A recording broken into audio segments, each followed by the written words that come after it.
Olá pessoal, tudo bom com vocês? Estamos aqui novamente, canal Obedendo, convidando você para mais esta aula. Fique conosco até o final desse vídeo, certo? Vai ser bênção para a sua vida. Quero desde agradecer a todos vocês que têm se inscrito, que têm curtido, que têm compartilhado esse vídeo com mais vidas, para que mais vidas sejam alcançadas pelo poder da palavra de Deus. Que Deus abençoe a todos vocês. Agradecendo também aos nossos inscritos, cada um de vocês que tem estado conosco. O canal tem crescido, já estamos mais de 600 inscritos e vamos continuar crescendo para a glória e honra do nome do Senhor. Quero desde já também agradecer a todos os nossos patrocinadores, estes que são nossos companheiros. E nós temos a Climet Saúde, nós temos duas clínicas, uma que se encontra no PAI e outra que se encontra na Cidade Nova 4. Passe da Climet Saúde, você encontra todos os exames possíveis com um desconto abençoado. Agradecendo também ao Chiquinho Sorvete, que se encontra ali na Cidade Nova 8, próximo ao Complexo do 8, onde você tem uma grande variedade de sorvetes, de shakes, tá? Passe no Chiquinho Sorvete, seja abençoado. Queremos também agradecer a Pinheiros Tecnologia, onde você encontra seu suprimento de informática, onde você encontra seus artefatos de tecnologia, conserto de notebooks e computadores. Então, faça a Pinheiros Tecnologia também. Agradecendo também a Lírios Recepções, você tem um bom ambiente para você fazer o seu evento, para você fazer sua programação, tá? E serviços a mais. Então, sejam abençoados na Lírios Recepções também, tá? Então, estes são nossos parceiros. Que Deus abençoe a todos, pessoal. Cadê o Rafael? Rafael não está hoje. O cenário é outro, tá? Rafael se encontra meio ocupado, então a missão ficou para nós. Então, não deixaremos de ter a nossa lição. Então, vem conosco e roda a vinheta.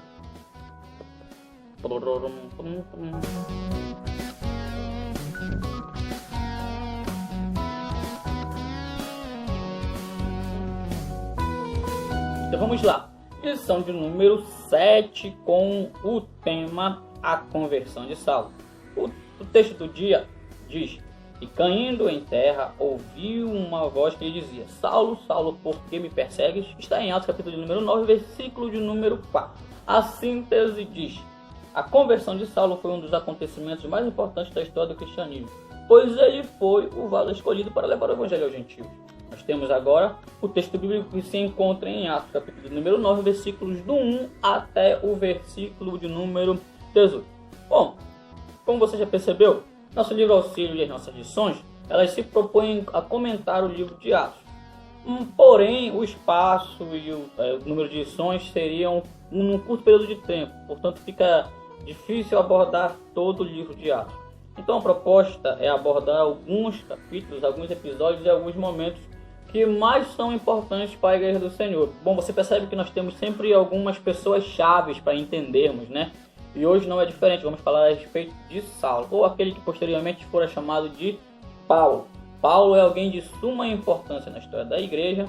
Bom, pelo fato dele ter sido escolhido para ser apóstolo dos gentios, o qual o evangelho alcançaria os gentios, tá? E também pelo fato dele ter escrito 13 dos 27 livros do Novo Testamento, Paulo escreveu 13. Então, ele tem uma importância muito grande como grande líder, como grande doutrinário. As epístolas de Paulo são bases doutrinárias da igreja. Eu trago aqui algumas informações a respeito de Paulo que se encontram no nosso livro Auxílio, que diz: citado por Gaebelin, nascimento e família do futuro apóstolo habilitaram-se a chamar-se a si próprio hebreu de hebreus.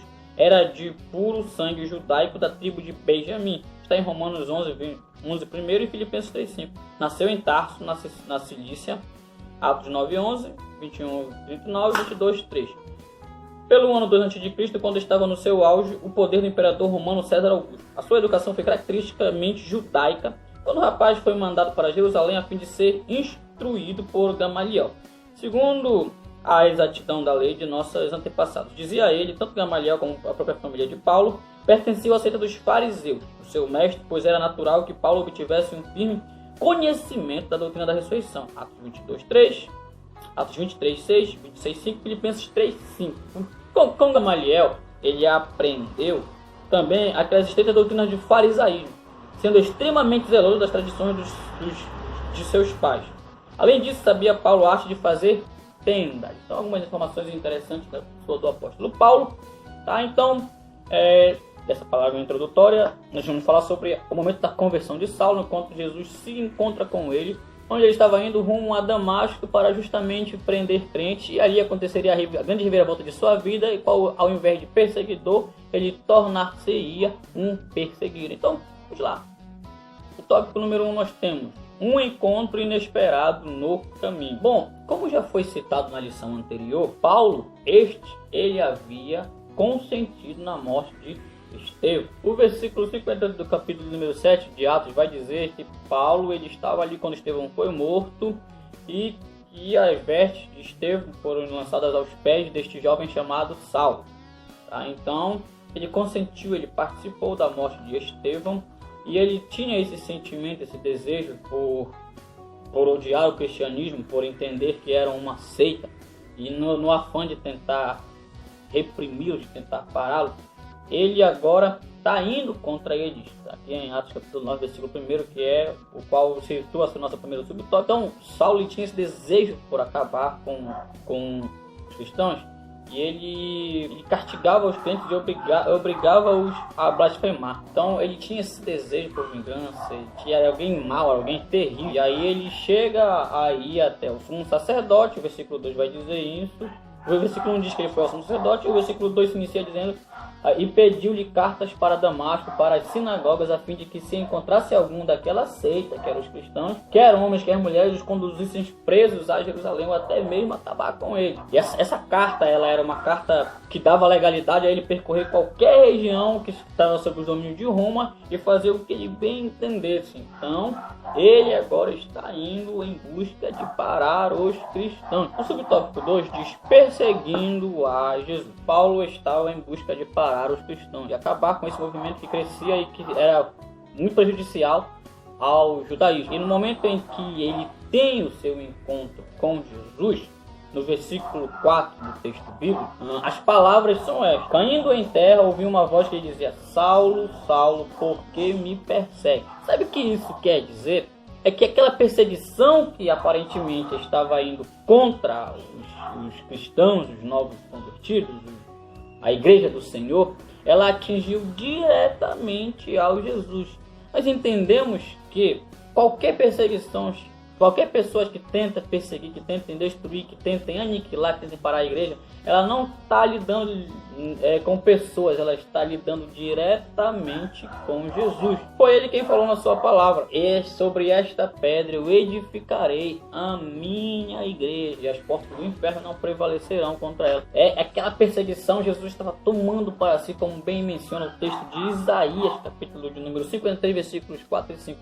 O Senhor tomou as nossas dores e as nossas enfermidades, e o castigo que nos traz a paz estava sobre ele. Então, qualquer coisa que nós estejamos passando, lembre-se, é tudo de Jesus, e ele quem responde por nós. Louvado seja o nome do Senhor. E no subtópico 3 nós falamos da mudança de planos, desde que estava perseguindo e agora ele tornar-se-ia um perseguidor. Então ele estava indo da cidade rumo a parar os cristãos. Então a mensagem de Jesus para ele foi uma: levanta-te e entra na cidade, te será dito o que te convém fazer. Aqui Jesus estava mostrando para Saulo que a vontade dele foi aniquilada nesse momento. O que prevalecia agora na vida de Saulo era a vontade de Jesus. Então aquele que não estava nem aí para Jesus, que queria parar o projeto de Cristo, que era a igreja, ele chega a questionar. Ele diz assim: ó, Senhor, o que queres que eu te faça? Olha só, é lindo quando alguém se prostra diante da vontade do Senhor. E nós não temos para onde ir a não ser entendermos a sua vontade. Então entenda a vontade de Deus para a sua vida. Não seja como um Saulo, mas entenda o trabalho de Deus para a sua vida. Subtópico 2 com o tema a visita de Ananias. Subtópico 1 nós estamos dizendo um homem piedoso. E entendemos um pouco quem era esse discípulo Ananias. Às vezes nós olhamos tanto para Paulo, nós olhamos tanto para o feito de Paulo, mas esquecemos quem foi os grandes instrumentos na vida de Paulo, que foi a pessoa de Ananias. Ananias, ele aparece na Bíblia como realmente um discípulo. É interessante notar que Ananias não era nenhum cristão proeminente. Ananias não apareceu como uma liderança, Ananias não apareceu como um grande pregador. Ele apareceu apenas como um discípulo obediente a Jesus. Eu destaco um comentário aqui do nosso livro Auxílio, eu achei muito interessante, que diz assim: Ananias era um homem comum, não um apóstolo, um profeta, um pastor, um evangelista, um ancião ou um diácono. Deus, no entanto, usou-o especialmente por ele ser um homem comum. Se um apóstolo ou uma pessoa proeminente tivesse ministrado a Paulo, as pessoas poderiam dizer que ele recebeu seu evangelho de um homem em vez de Jesus. Da mesma forma, Deus precisa usar o homem comum. Deus precisa e quer usar homens comuns, mas que sejam dispostos a obedecerem à voz do Senhor. Então, Ananias tem uma disposição, porque quando Jesus aparece, ele diz: eis-me aqui, Senhor, está no versículo 10. Então, ele era alguém comum, mas que estava disposto a obedecer à voz do Senhor. Mesmo que, como menciona o subtópico 2, Ananias desconfiasse de Saulo, porque quando Jesus fala a respeito dele, Ananias o questiona. Jesus o chama no versículo 10. No versículo 11, Jesus ele especifica onde Ananias teria que ir e quem era a pessoa. No versículos 11 e 12, ele especifica o que Ananias tem que fazer. E no versículo 13, Ananias responde. E respondeu Ananias: Senhor, de muitos ouvi acerca deste homem, quantos mais tem feito Deus santos em Jerusalém. Ele desconfia pela natureza, não por duvidar do trabalho de Deus, mas preocupar-se talvez com a sua integridade física, porque Saulo era alguém extremamente perigoso. Então, às vezes nós nos encontramos como Ananias, fazendo as nossas análises, as nossas predições, das nossas mentalidades muito racionais, mas Deus nos chama a não olharmos para as circunstâncias, e sim olharmos para Ele que está agindo. Então, é isso que Jesus ele reitera. E nós já chegamos no subtópico 3, em falando no versículo 15, e disse-lhe, porém, o Senhor: vai, porque este é para mim um vaso escolhido para revelar meu nome diante dos gentios e dos reis e dos filhos de Israel. Então, diante do questionamento de Ananias, diante do posicionamento de Ananias, Jesus respondeu: pode ir. Primeiro, ele diz: pode ir, vai. Ou seja, quem está mandando nós irmos se responsabiliza por nós. Se Jesus mandava que Ananias fosse, era porque ele com ele estava. Então, escute, Jesus já nos mandou ir por todo mundo, pregar a toda criatura. Então, ele está conosco. Então, nós temos um contraste entre o plano de Deus e o plano de Saulo. O plano de Saulo era ser alguém perseguidor, era ser alguém que parasse o cristianismo. O plano de Deus era que ele fosse alguém perseguido. O plano de Saulo era parar o cristianismo. O plano de Deus era que Saulo pregasse, avançasse esse projeto. Olha que coisa interessante. Quão insondáveis são os planos de Deus. Então, a missão de Paulo era essa, era que ele alcançasse os gentios, os reis, os grandes homens. Então, Deus sempre tem uma missão especial para cada um de nós. Então, Deus chamou, como bem menciona lá em Romanos 12, falando a respeito de chamada. Deus chamou uns para aquilo, outros para isso, etc. Então, todos nós temos uma chamada de Deus. Entendamos e vivamos isso. Estamos chegando ao tópico de número 3 com o tema Um Novo Tempo de Deus para Saulo.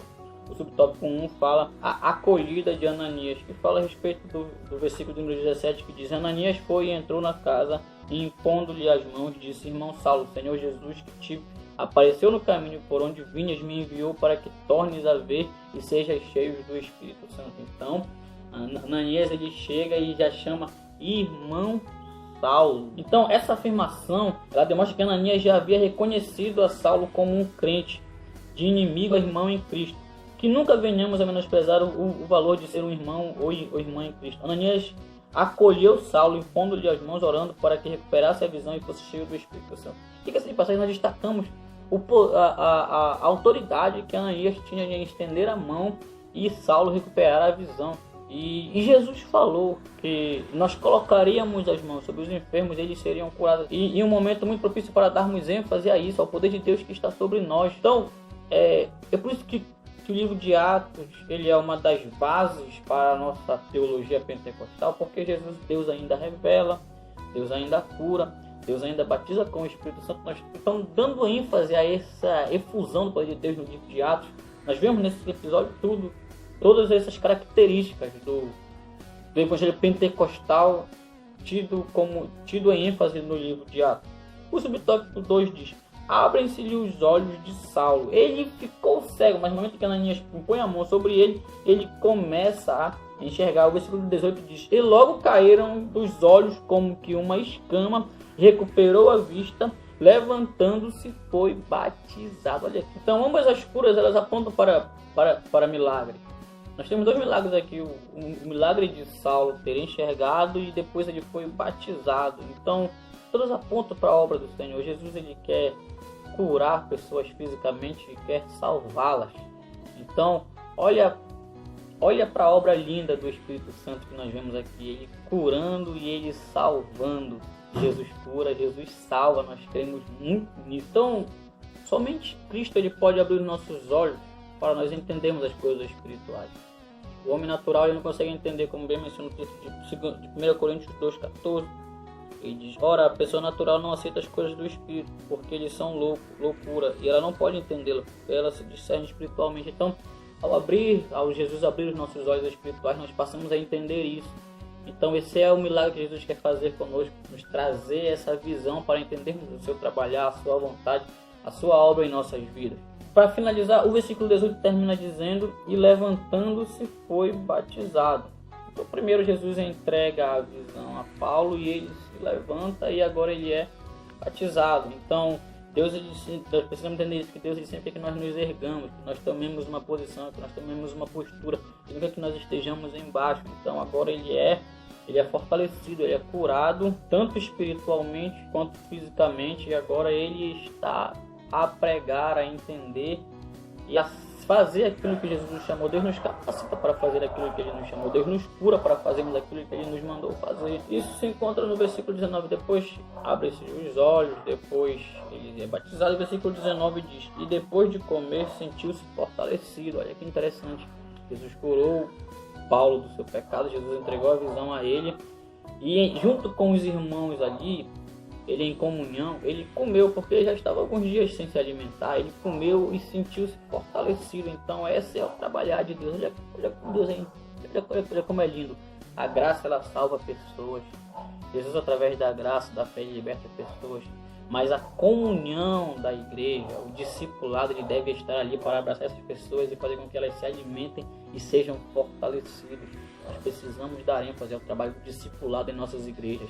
Isso é muito necessário. Paulo teve o auxílio de uma igreja ali para lhe ajudar, para lhe acolher, para lhe apoiar, para lhe instruir ao que seria depois do grande homem de Deus que ele foi. Ele precisou ser abraçado por pessoas. Ei, abrace as pessoas que estão em sua volta enfraquecidas. Abrace os novos convertidos, discipule, ajude, coordene a vida deles, porque posteriormente teremos grandes homens e grandes mulheres de Deus em nossas vidas. E, bom, essa é a nossa lição de hoje. E como uma palavra de conclusão, nós explicamos hoje como se deu esse encontro inesperado de Saulo com Jesus no caminho de Damasco, sendo cego, né? E recebendo a chamada de Jesus. Nós entendemos quem é Ananias, qual foi a importância dele na conversão de Saulo. Compreendemos que existe um plano de Deus que é diferente do nosso e que ele está pronto a nos colocar na sua vontade, mesmo que nós não entendamos isso, tá?